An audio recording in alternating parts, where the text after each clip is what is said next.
Hello दोस्तों, नमस्कार। एक बार फिर से आपका अपने यूट्यूब चैनल में स्वागत है। दोस्तों, आज एक ऐसा स्टॉक लेकर आए हैं जो कि फंडामेंटली तो ठीक है ही, साथ में टेक्निकली भी साउंड कर रहा है। इसलिए मैं इस स्टॉक को आपके लिए लेकर आया हूं। दोस्तों, इस स्टॉक में एक और ख़ास बात है कि टेलविंड काम कर रहा है, यानी ये जो सेक्टर है वो काफ़ी तेज़ी से ग्रो करेगा। क्यों ग्रो करेगा, इसके पीछे का रीज़न भी जानेंगे। सबसे पहले जानते हैं इस स्टॉक को। दोस्तों, मैं बात कर रहा हूँ वाटेक वबाक के बारे में। जी हाँ दोस्तों, ये फ्रेश जल जो पानी है वो आपके लिए प्रोवाइड कराती है। यहाँ पे आप देख पाओगे ये कंपनी किस किस को सर्व करती है। तो यहाँ पे आपको देखने को मिलेगा कि वाटर ट्रीटमेंट करती है, डिजिटलाइजेशन करती है, वेस्ट वाटर ट्रीटमेंट करती है, वाटर रिक्लेमेशन करती है और स्ट्यूड ट्रीटमेंट करती है। दोस्तों, इससे पहले मैं आपको बता दूं कुछ चीज़ें, जैसे कि अगर सेमीकंडक्टर, हालांकि काम तो शुरू हो चुका है सेमीकंडक्टर में, अगर सेमीकंडक्टर का काम और कंपनियां करती हैं या फिर जो हो रहा है उसमें एक फैब्रिक चिप बनाने में 22 गैलन वाटर, फ्रेश वाटर लगे।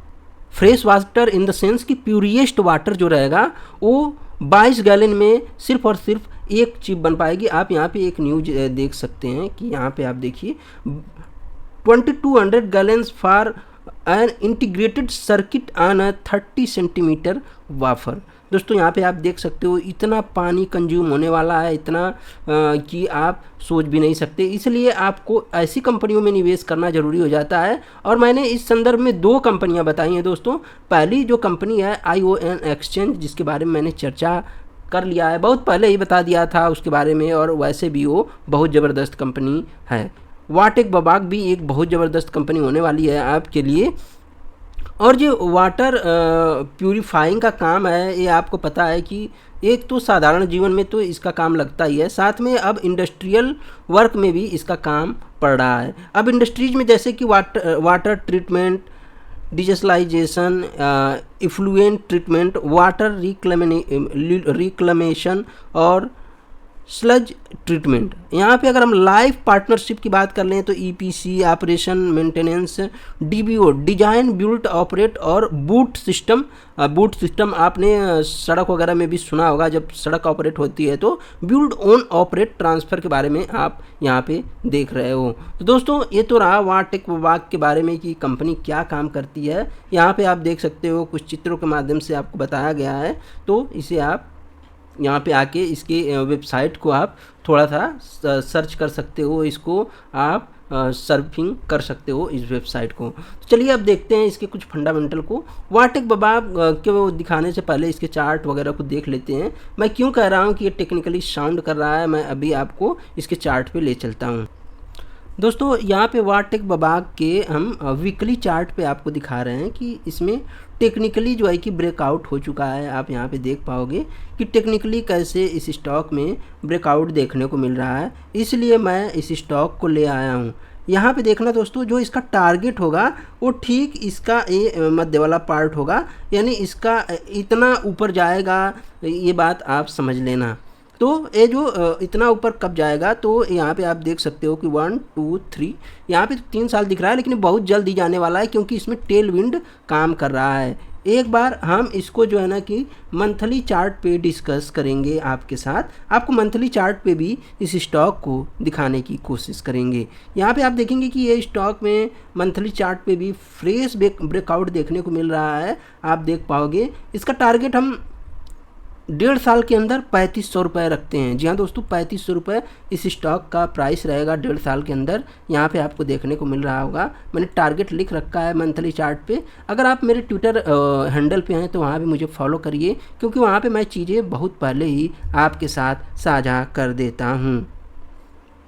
दोस्तों, यहाँ पे आप देखिए कि जो इसका मार्केट कैप है वो कितना है। अभी मैं आपको इसका फंडामेंटल भी बताऊंगा आपको। और इस स्टॉक को है आपके पास या स्टॉक, तो इसको होल्ड करके रखिए, क्योंकि जो सेमीकंडक्टर का एरिया है उसमें बहुत ज़्यादा पानी यूज होने वाला है। और प्लस जो हाइड्रोजन है, सेमीकंडक्टर प्लस हाइड्रोजन दोनों मिलाकर इस सेक्टर को बहुत ज़्यादा बूस्ट देने वाले हैं। जो वाटर ट्रीटमेंट वाला सेक्टर है, बहुत ज़्यादा बूस्ट मिलने वाला है। यहाँ पे आप देखिए कि जो मार्केट कैप है इसका कितना है, 6251 करोड़ रुपए है। फिलहाल में 1000 के प्राइस पे ट्रेड कर रहा है। 1017 का हाई है, 378 का लो है। ध्यान रहे, 52 वीक का हाई और लो होता है।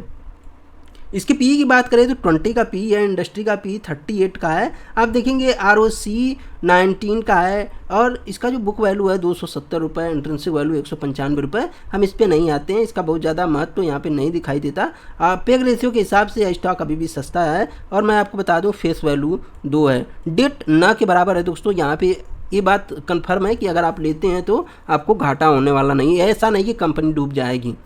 दोस्तों अब हम चलते हैं क्वार्टरली रिजल्ट पे। क्वार्टरली रिजल्ट पे आपको इसका जो टॉप लाइन है उसमें बहुत कुछ तो आपको देखने को नहीं मिल रहा है, लेकिन अगर हम बॉटम लाइन पे चलें तो बॉटम लाइन पे क्या देखने को मिल रहा है ये बात समझनी पड़ेगी। एक बात और मैं आपको बता दूं कि कंपनी ने अपना जो ऑपरेटिंग प्रॉफिट है उसको इम्प्रूव किया है। आप देख सकते हैं कि 4%, 8%, 9% से जब 14% तक ले आए हैं अपने ऑपरेटिंग प्रॉफिट को, जो कि किसी भी स्टॉक के लिए एक बेहतरीन बात होती है। और जो ऑपरेटिंग प्रॉफिट को, और जो नेट प्रॉफिट है आप देखिए 38 करोड़ से 63 करोड़ हो गया है। यहाँ पे आप देख सकते हैं कभी कभी ऐसा नहीं कि हमेशा सभी कंपनियों में जो है कि एक ऊपर ही जाती रहेंगी, ऐसी बात नहीं है, कभी कभी उतार चढ़ाव देखना पड़ता है। तो इसके साथ भी कुछ ऐसा ही हुआ है बीच के वर्षों में, आपने देख लिया।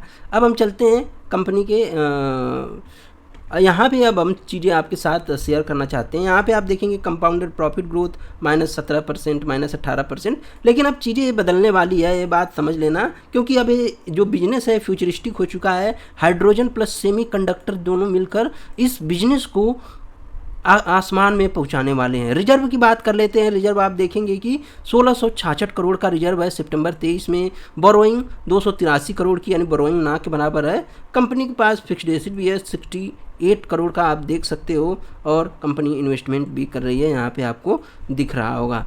दोस्तों यहाँ पे तो देखने में बात समझ में आती है कि नहीं, कंपनी ने बेहतरीन काम किया है, कर रही है। और अब हम चलते हैं इसके शेयर होल्डिंग पैटर्न पे। यहाँ पे आप देखेंगे कि जो प्रमोटर हैं उनके पास कितने % की होल्डिंग है, 19% की होल्डिंग है।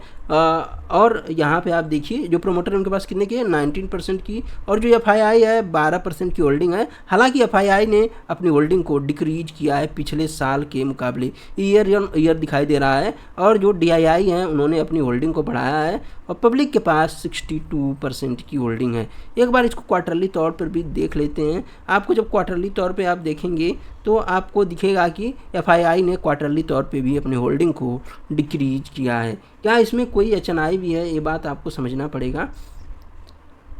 दोस्तों यहाँ पे आप देख सकते हो कि रेखा झुनझुनवाला जी के पास कितने % का स्टेक है। तो यहाँ पे आप देख सकते हो कि इनके पास 8.04% का स्टेक है। ये बात आप समझ गए कि जो झुनझुनवाला जी हैं उनके पास भी स्टेक है।